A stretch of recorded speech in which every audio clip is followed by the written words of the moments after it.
ఈరోజు నిజ నిర్ధారణ కమిటీ ఆధ్వర్యంలో టీఆర్ఎస్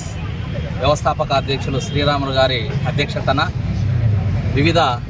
ప్రజా సంఘాలు, కుల సంఘాలు ఈ యొక్క దౌర్జన్యాన్ని అడ్డకట్ట వేయడానికి ప్రజలు వాళ్ళు వేసుకున్నటువంటి నివాసాలని గవర్నమెంట్ ద్వారా లేదా కోర్టు ద్వారా లేదా అధికారుల ద్వారా ఏదైతే ఉందో అది డెమాలిషన్ చేయాలనేటువంటి ఆలోచన వచ్చినప్పుడు ఇక్కడున్నటువంటి నివాసులందరినీ కూడా ఒక సమావేశం వేసి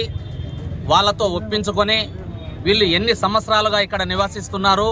వీళ్ళకి ఏమేమి ఆధారాలు ఉన్నాయి, వాటిని పరిధిలోకి తీసుకొని ఆ తర్వాత కోర్టు విషయంలో కావచ్చు, లేదా జిల్లా కలెక్టరు దీన్ని పరిశీలనలో కావచ్చు, లేదు ఎస్పీ గారు కావచ్చు, వీటిని పరిశీలన చేయకోకుండా మరి మూర్ఖంగా మరి ఈ యొక్క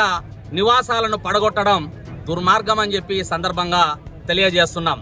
కలెక్టర్ గారికి ప్రత్యేకంగా మా తరఫున విజ్ఞప్తి ఏంటంటే, ఇక్కడ ఎవరైతే నివాసం ఉంటున్నారో వాళ్ళ పరిధిలో వాళ్ళకి ఉన్నటువంటి ఆధారాలు, ఆ నివాసాలకు సంబంధించినటువంటి ప్లేస్కు సంబంధించినటువంటి ఆధారాలు ఏవైతే ఉన్నాయో, మరి వాళ్ళు ఎవరి నుంచి కొనుగోలు చేశారో వాళ్ళకు ఉన్నటువంటి ఆధారాలతో పాటు వాళ్ళకు ఓటు హక్కు ఉందా లేదా, ఆధార్ కార్డులు ఉన్నాయా లేదా, వీళ్ళు ఎప్పటి నుంచి నివాసం చేస్తున్నారు అనేటువంటిది కూడా వెరిఫికేషన్ చేసి ఈ నష్టపోయినటువంటి కుటుంబాలన్నిటికీ కూడా ప్రభుత్వం నష్టపరిహారం చెల్లించాలని చెప్పి ఈ సందర్భంగా డిమాండ్ చేస్తూ ఉన్నాం. అట్లాగే మరి ప్రభుత్వం ఏదైనా చర్యలు తీసుకోగలిగితే దానికి అనేక రకాలుగా మార్గాలు ఉన్నాయి. ఆ మార్గాలను వదిలిపెట్టి దౌర్జన్యంగా మరి దోపిడీ రూపంలో మరి ఇలాంటి నివాసం వాళ్ళ ఇంట్లో ఉన్నా కూడా వాళ్ళని పడగొట్టించి వాళ్ళ ఇంట్లో నుంచి బయటకు రప్పించి భయభ్రాంతులకు గురి చేసి మరి డెమాలిష్ చేయడం సబబైనటువంటి పరిస్థితి కాదని చెప్పి ఈ సందర్భంగా జిల్లా కలెక్టర్ గారికి తెలియజేస్తున్నాం. అట్లాగే మరి ఈ యొక్క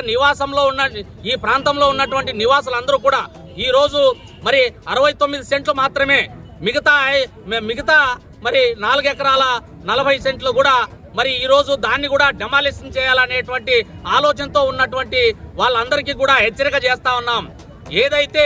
గత 40 సంవత్సరాలుగా వీళ్ళు నివాసాలు ఉన్నాయో ఆ నివాసాలకి సక్రమమైనటువంటి పద్ధతుల్లో వాళ్ళు ఎవరిది ఈ భూమికి సంబంధించినటువంటి వారసులు ఎవరు, ఆ వారసులు ఏ విధంగా కోర్టుకెళ్లారు, కోర్టుకెళ్తే అధికారులు ఏం చేశారు, మరి కోర్టు నుంచి ఏమి రిపోర్ట్ వచ్చింది, ఆ రిపోర్ట్ ని ఏ విధంగా ముందుకు తీసుకుపోవాలనేటువంటి ఆలోచన లేకోకుండా చేస్తే మాత్రం ఇప్పుడున్నటువంటి అధికారులందరూ కూడా బాధ్యులు అవుతారని చెప్పి ఈ సందర్భంగా మేము తెలియజేస్తున్నాం. అట్లాగే మరి ఈ యొక్క నష్టం జరిగినటువంటి వాళ్ళందరికీ కూడా వెంటనే పునరావాసం కల్పించాలని చెప్పి మాదిగ రిజర్వేషన్ పోరాట సమితి తరఫున మేము గుర్తు చేస్తా ఉన్నాం. అట్లాగే మరి నష్టపోయినటువంటి విధానాన్ని పరిశీలన చేసి వాళ్ళు ఎన్ని లక్షలు ఖర్చు పెట్టుకొని వాళ్ళు ఇళ్లు నిర్మించుకున్నారో మరి ఒకవేళ వాళ్ళకి రైట్ వేలో మరి కోర్టు కానీ లేదంటే ప్రభుత్వం కానీ వాళ్ళని తొలగించాలని ఆలోచన వచ్చినప్పుడు వాళ్ళకి నష్టపరిహారం కూడా చెల్లించుకోకుండా మాట వరుసకు కూడా మరి నోటీసులు ఇవ్వకోకుండా మరి పడగొట్టినటువంటి వాళ్ళందరి మీద చట్టపరమైన చర్యలు తీసుకోవాలని చెప్పి ఈ సందర్భంగా మేము తెలియజేస్తున్నాం. అట్లాగే మరి ఈ విధంగా మరి ఈ యొక్క సమాజంలో బతుకుతున్నామా మరి లేదా ఆటవిక రాజ్యంలో బతుకుతున్నామా అనేటువంటిది కూడా మరి ఇక్కడున్నటువంటి పాలకులు, మరి ఇక్కడున్నటువంటి కార్పొరేటర్లు, ఇక్కడున్నటువంటి జెడ్పీటీసీలు, ఇక్కడున్నటువంటి ఎంపీటీసీలు, అదే విధంగా ఎమ్మెల్యే గారు కూడా దీన్ని పరిధిలోకి తీసుకొని వెంటనే దీనికి పరిష్కార మార్గం చూపించాల్సిందిగా విజ్ఞప్తి చేస్తున్నా. అదే విధంగా ఇది ఇట్లనే కొనసాగితే మరి రాష్ట్ర ముఖ్యమంత్రి మరి చంద్రబాబు నాయుడు గారి దగ్గరికి కూడా ఈ యొక్క సమస్యను తీసుకెళ్లి పరిష్కార మార్గాన్ని కనుగొనే విధంగా దీని మీద ఎవరైతే అజమాయిషీ చేస్తున్నారో వాళ్ళందరినీ కట్టడి చేయాలని చెప్పి ఈ సందర్భంగా తెలియజేసుకుంటూ జై మాదిగ, జై మందకృష్ణ మాదిగ, జై